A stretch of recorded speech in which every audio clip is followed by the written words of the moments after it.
Nos encontramos aquí en los estudios de Radio ON. Estamos a unos pocos días de las elecciones primarias abiertas, simultáneas y obligatorias. Y semanas atrás, decíamos por la radio que nos sorprendíamos cuando fuimos a Rosario y vimos que un conciudadano, un coterráneo, estaba militando en política y había afiches de él que lo estaban mostrando su participación dentro del Frente de la Izquierda. Estamos con Sebastián Sancevich, que nos está acompañando en esta tarde. Y Sebastián, gracias por venir a visitarnos y compartir esta sorpresa de que estás militando en política. Me gustaría que le cuentes a la gente desde cuándo estás militando en política y cómo fue que te introduciste al mundo de la política. ¿Qué tal? Buenas tardes a todos. Gracias, Román, gracias por invitarme, gracias por difundir a veces que nosotros estamos en el ostracismo, no nos dan espacio en ningún lado y que realmente lo valoro mucho. Por eso hice un viaje, porque no salimos prácticamente de ningún lado. Empecé, Román, hace alrededor de 7 años, cuando empecé a ver determinadas cosas en la universidad, de cómo estaba formada la sociedad, cómo se estructuraba, las injusticias que había en Rosario, los pibes comiendo en la basura. Entonces en esa época estaba muy confundido y decía si había que hacer una especie de asistencialismo, ir uno, si tenía que repartirme en ir a los comedores o realmente desarrollar otro tipo de política. Entonces empecé a concurrir a las marchas del 24 de marzo y allí conocí un grupo de gente. Esta gente es izquierda socialista. El partido venía de el MAS, el que tuvo como representante máximo a Zamora, entre otros, pero la figura pública fue Zamora. Y comencé a vincularme y después me quedé militando dentro del partido, un partido de izquierda de muchos años, alrededor de 60 años de tradición. Quiero que hablemos un poco, no hacerlo profundo, pero sí como para que la gente por ahí pueda entender algunos conceptos, porque hay diferencias dentro de lo que se llama socialismo. La gente asocia por ahí, mucha gente común asocia socialismo con comunismo. Claro. Y acá en Santa Fe nos gobierna un partido socialista. La izquierda socialista donde vos participás, por lo que yo tengo entendido, no se relaciona directamente con este partido. ¿Cuál es el concepto que engloba tu ideología socialista o dentro de la cual vos estás participando? A ver, muchos de los que se dicen socialistas nosotros decimos no son socialistas, sino que lo que buscaría o que lo aspiraría el socialismo es a un modelo de sociedad igualitaria, que aquellos que producen la riqueza o que trabajan todos los días puedan obtener esa riqueza y no que aquellos que trabajan todos los días realmente carguen con todas las cargas impositivas, que no tengan acceso a la vivienda, que no tengan acceso a la educación, que no tengan acceso, o que el acceso que es muy restrictivo, por ejemplo, a la educación en cuanto a niveles superiores, aunque tenemos una educación pública universitaria, muchas veces el 10% solamente de los que ingresan a la universidad se quedan allí por distintas cuestiones que no lo favorece el Estado.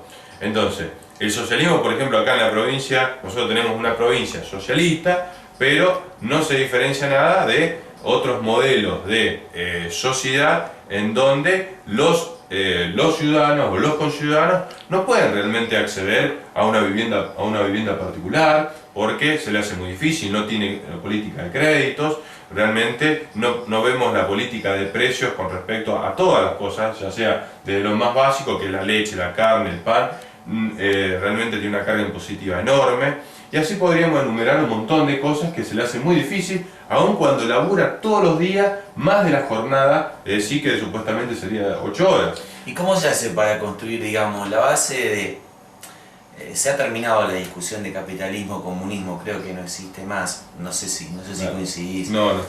No coincidís. Todo capitalismo ahora. Claro, creo que sí. Creo que esa discusión ha terminado, pero los estados socialistas, que se dicen así, esta corriente que hoy en día gobierna la República Argentina, que tiene que ver con Chávez, que tiene que ver con Cristina Fernández de Kirchner, con Ecuador, con Bolivia. Exactamente, con toda esta corriente que dice ser socialista. ¿Cómo se hace explicar cuando la base del socialismo o la base de una sociedad más igualitaria tiene a la clase política como los mayores oligarcas, como la gente que maneja la mayor cantidad de dinero en el país? ¿cómo se hace explicar esa idea de socialismo cuando la sociedad, las desigualdades justamente parten desde la política? Bien, a ver, primero nosotros decimos que son todos falsos socialismos.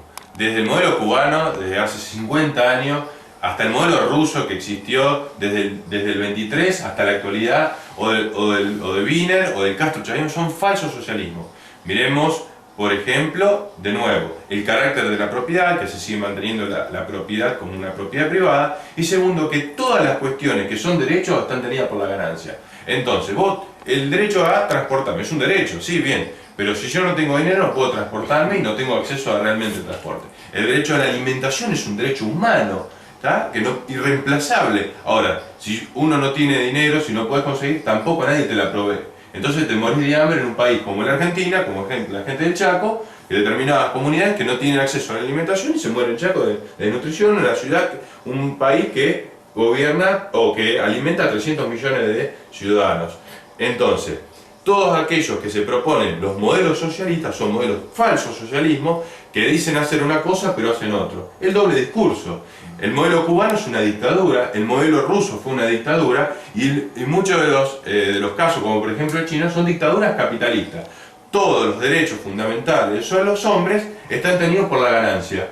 Entonces, yo tengo derecho a alimentarme, derecho a transporte, derecho a expresarme si el Estado dice que puedo hacerlo, si no, no tengo acceso. Entonces eso no es realmente un socialismo y lo que debemos lograr es que un modelo de sociedad distinta, pero un cambio total y radical. No que unos asuman el gobierno reemplazando a otros, un títere por el otro, y diga esto es un socialismo, pero se comporte realmente como una de las peores dictaduras capitalistas o como realmente un Estado sin modificar lo esencial. Dan concesiones, eso sí. Los modelos chavistas o el modelo Cristina han dado concesiones al pueblo, pero para detener determinados procesos mucho más amplios, por ejemplo, te doy 4 millones de puestos de trabajo, pero desaparecieron las asambleas populares, desaparecieron un montón de instrumentos que hacían que discutamos qué tipo de sociedad que queríamos, qué tipo de distribución de la riqueza queríamos.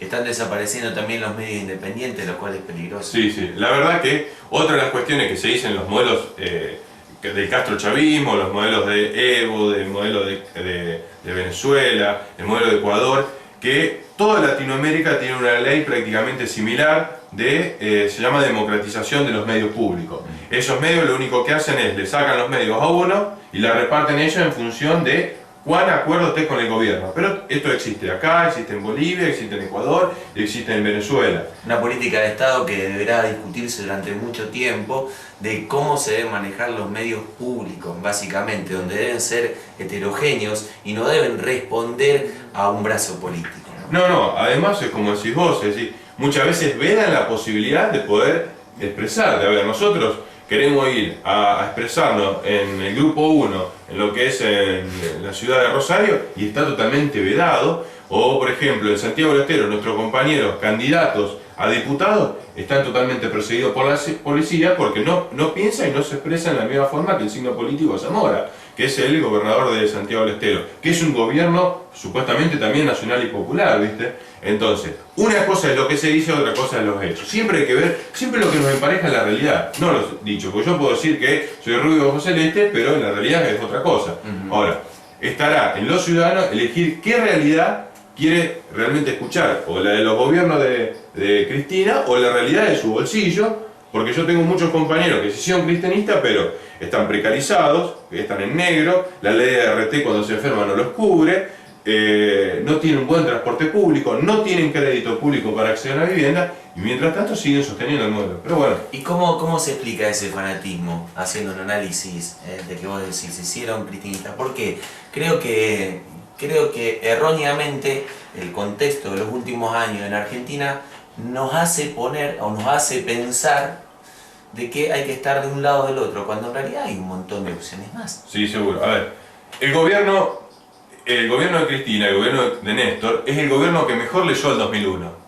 ¿Tá? Nosotros decíamos, es el mejor gobierno. La gente del 2001 que salió a expresarse dijo, basta con estos partidos, que se vayan todos, basta de corrupción, basta de desarrollar un modelo de la mentira, de entregar el gobierno. Terminé como con las leyes de la obediencia de vida y punto final. El gobierno tomó esas banderas y dijo, leyendo para poder mantener este sistema, de distribución de riqueza, que venía de los 90 y que venía de los 70, bajó los cuadros, dio planes trabajar, desarrolló una política de supuestamente derecho humano, donde iba a enjuiciar a todos los militares. Entonces la gente y realizó una puesta en escena muy fuerte desde el punto de vista discursivo. Ahora, en esto que ellos llaman la década ganada, perdimos la oportunidad de que, por ejemplo, perdimos la oportunidad de enjuiciar a todos los militares juntos. Se han muerto más militares dentro de los country que dentro de las cárceles. Podríamos haber realizado un juicio único para terminar con todas las cuestiones de los militares y condenando a civiles y a militares. En esta década ganada, que nosotros decimos y acordamos que es la década ganada, pero para los banqueros, porque hasta hace poco nosotros sabíamos que le aplicaban a los jubilados un impuesto del 60% cuando pedían un crédito. Entonces, es la década ganada, pero para unos pocos, para los Bulgeroni, los Eskenazi, los que se denominaron también los capitanes de la industria, como Roca, Techín, en donde son los que se beneficiaron en los 90 con las privatizaciones y que son los que se benefician con los repro, con los créditos blandos. Ahora, del punto de vista discursivo, si uno baja a la realidad, ve a Cristina que parece que pelea contra la corporación, lo único que es tener roce con determinado sector patronal, que es el Grupo Clarín. Después no tiene más roce con nadie, porque toda la Unión Industrial está con Cristina, toda la Cámara Industrial Argentina, todas las industrias, pero todos responden a Cristina. Y hay un montón de monopolios más de los cuales no se habla, claro, por ejemplo Telefónica. El monopolio, bueno, por supuesto, pero ahora, nombraste Telefónica, el Estado está haciendo todo lo posible para quedarse. Exacto. Lo cual a lo mejor no estaría mal, pero si uno ve cómo maneja las bases de datos del gobierno y cómo hace persecución cuando ve Proyecto X, por ejemplo, ¿no es peligroso que el Estado también tenga la telefonía? A ver, el conflicto de Clarín, que surgió en el 2008 con la ley de medios, con la 125. Clarín siempre desarrolló una táctica, que era oficialista, tenía acuerdos con el gobierno, por ejemplo, por eso Multicanal y Cablevisión fueron juntos, pero después cuando había crisis en el oficialismo se pasaba al otro bando. El problema es que el bando que dirigía no cayó y siguió estando lo mismo, y por eso los roces entre el gobierno kirchnerista y Clarín. Y eso, ahora, ¿qué tenemos que tener en cuenta? Que sí es muy peligroso la concentración y sin democracia, que es lo más peligroso, porque se la dan a uno, a un sector, y que reproduce su discurso, que son programas de propaganda de ellos.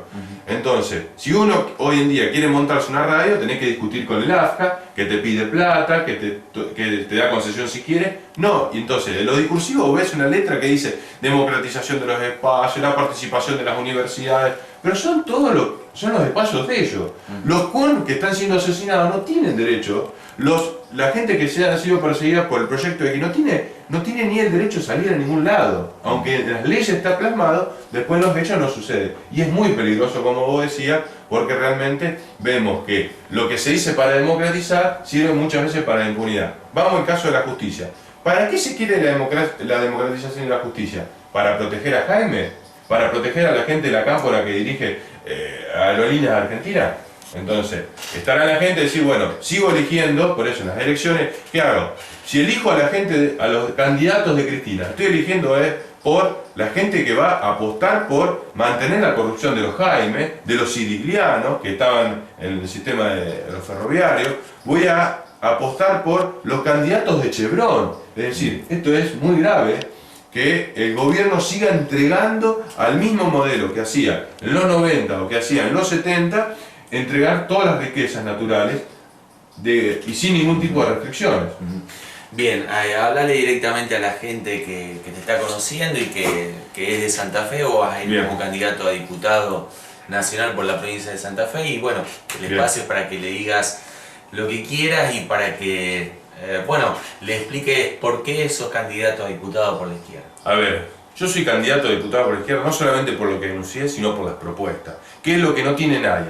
Ni la presidenta, ni los gobernadores, ni las intendencias municipales. No tienen propuesta de fondo para lograr un país en serio. Ninguno. Miremos en la intendencia y en la municipalidad de Chañar Lariado. ¿Cuáles son las propuestas que es?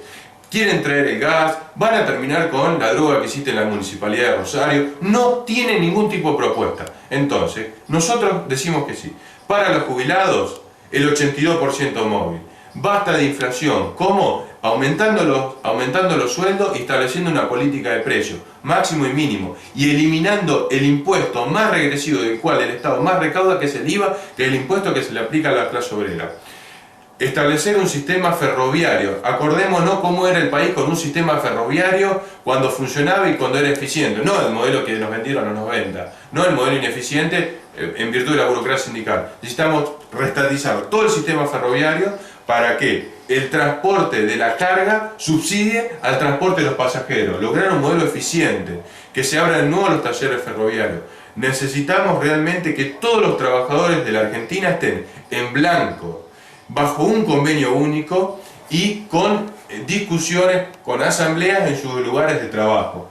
Entonces, necesitamos un plan de vivienda popular, no a sorteo, no por los amiguismos, para toda la Argentina. Existe la plata, en Argentina existe la plata y los recursos para poder realmente transformar y dar un cambio total. Nada más que toda esa plata se va, por ejemplo, a deuda externa. La Argentina es el país más pagador de deuda externa en la historia, y el gobierno kirchnerista miente cuando es el gobierno que ha sido el descendedor, sino que desde el 2005, que hizo el megacanje, hasta la actualidad, se incrementó en 60.000 millones de dólares la deuda externa.